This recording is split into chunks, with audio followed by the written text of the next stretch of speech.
Guys, today we're in a loving mood. Boop, boop. Today it's no game show dojo. Welcome to my cavern of love. Oh, God. Good grief. Today's game show is called... Three dudes in a cavern of love? Cavern of love? What the hell is wrong with you? Are you kidding me? Today's game show is called Kiss It or Diss It.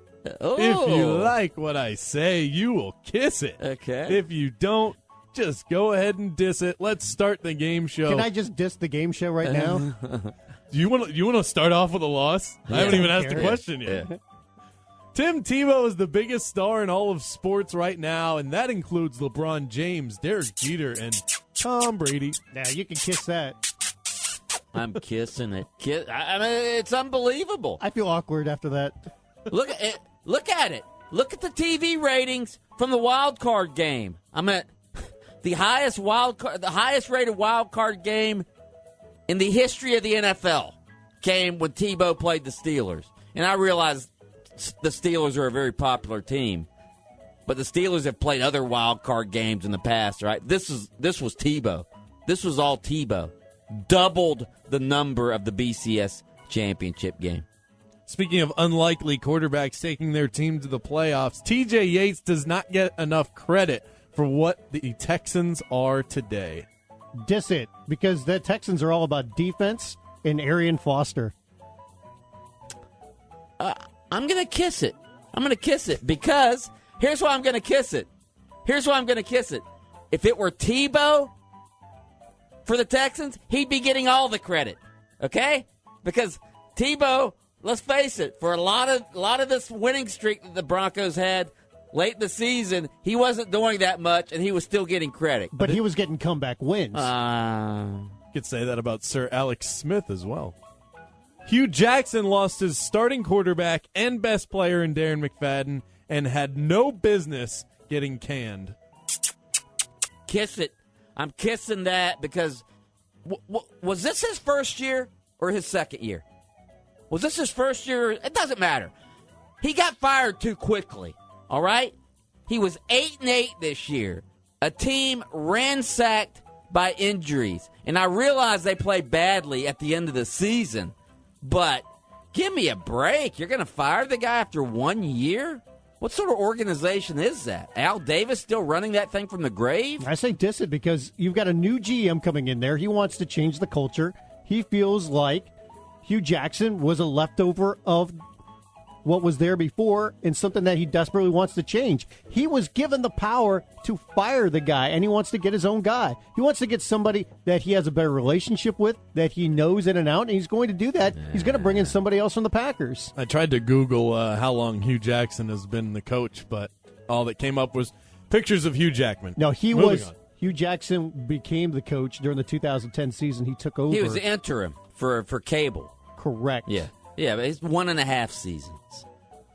The low rating for the BCS championship game was more about America's disinterest in seeing teams from the same conference meeting for a second time than a general disdain for defensive football. Well, I'll diss that. People just didn't like the game. They thought it was boring. They didn't want to see field goals get racked up. I think at that point they didn't care who was in the game. If you had a good, entertaining game, it doesn't matter who's playing in it. I'm dissing it too. I think it has more to do with the fact that it was. I hate to say it. You look at college football's championship ratings in recent times. They haven't been that high.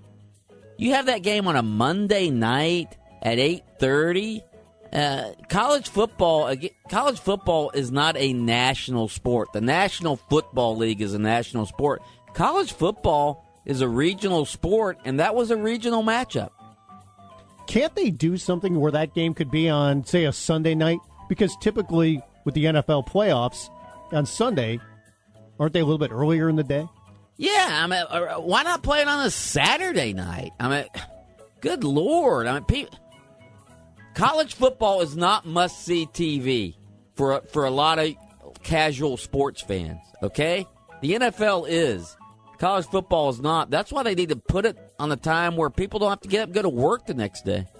Declaring a team of destiny is one of the biggest myths in sports. No, I kiss that. How many times do you hear about Team of Destiny? I mean, it's just overdone. I mean, who's to say that destiny is yours and not the other team's? It's like the same people that say, God was on our side today. What? God didn't like the other team? Kiss it. I mean, as much as, I'm a sports writer and I've used that term before, errantly. Come on.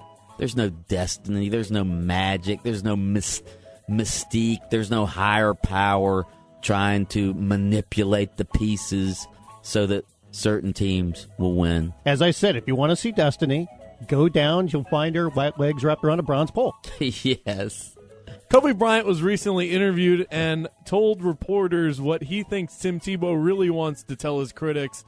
Do you think Tim Tebow really wants to tell his critics to kiss his bleep? Is that what Kobe said? Yes.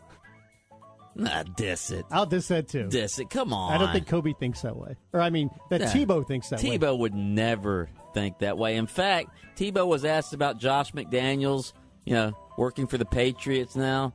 You know what he said? He goes, congratulations to Josh McDaniels. I just want to thank him for having the confidence in me to pick me, and I want to prove him right. Yeah, that's what he said. He wasn't bitter that he's coaching the Patriots now.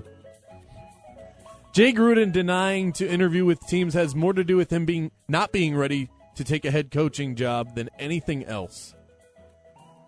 Diss it. I think it had more to do with he wasn't going to get the jobs that he was being mentioned for. I don't think he was going to get the Rams job, obviously. Jeff Fisher's their top candidate.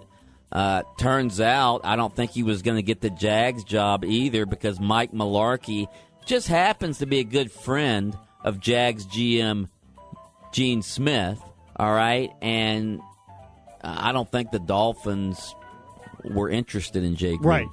I will say kiss it, though, with a little bit of both. I agree with what you're saying to some extent, but I do think Jay wanted to get a little bit more acclimated to the NFL before he gets that next step to being a head coach. I don't think he was going to get those jobs unless something totally fell apart with other candidates. I think he looks really good, though, the way he handled it by saying, hey, I've only been at Cincinnati 1 year. We've got a young quarterback. I want to be loyal to the organization. And this time in sports where there's so much disloyalty in coaching, Jay Gruden looks really good by the way he handled it. Well, at this point in his career, if he knew he wasn't going to get one of those other jobs, why even interview? Yeah. Later on, after you've been around as a coach or an assistant in the NFL for a few years, then go out there and see what you can get, but not right now. Jeff Bagwell, former Astros first baseman, is getting a raw deal by not being selected to the Baseball Hall of Fame.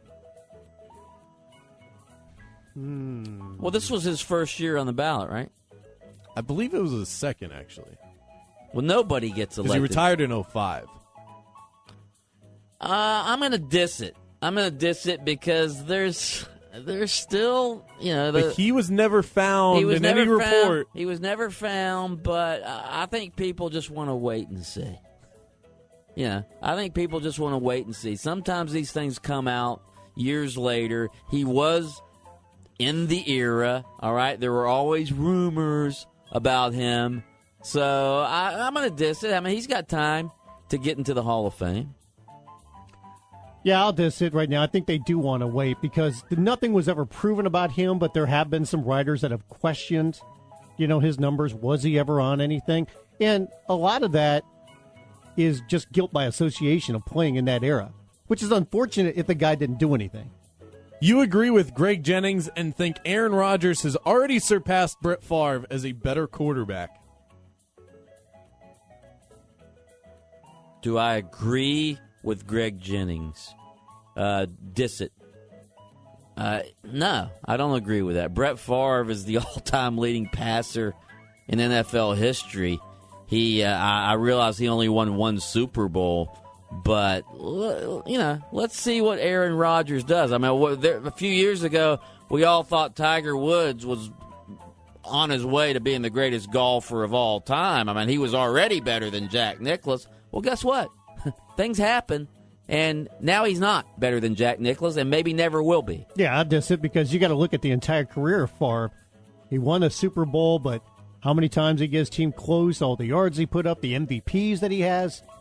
Aaron Rodgers is on his way, but got a little farther to go. And that was Kiss It or Diss It. Fritz, with an early dissing of the game, you have been disqualified. Mike Bianchi, you are crowned Wednesday's winner. Yes! See what happens when you have a good attitude? I'm scarred for life with the sound effects. Good attitude.